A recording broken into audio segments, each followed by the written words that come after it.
правната рамка, колку е да е добра во отсуство на вистинска имплементација, е неефикасна.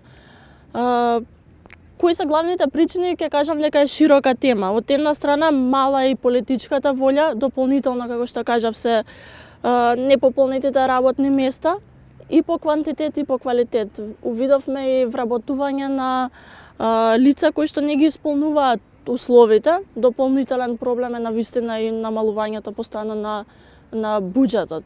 Како што кажав, по ребалансот се намалува и до половина од претходно испланираниот буџет.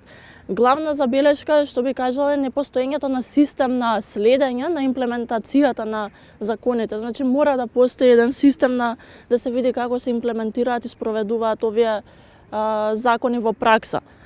Ако ги наблюдуваме институциите, има поклопување во однос на надлежноста на креаторите на политики во надлежноста на имплементација. Значи, креаторот на политика не треба да биде имплементатор на тие политики.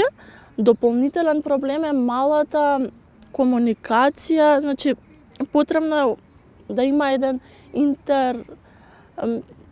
министерска координација, затоа што сепак е широка област која што ги инволвира и Министерството за животна средина, и Министерството за внатрешни работи, Државниот инспекторат, понатаму Министерството за земјоделство, шумарство и водостопанство.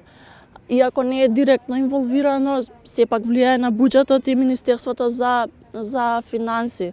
Значи, мора да има по еден систем на подобра комуникација помеѓу овие институции.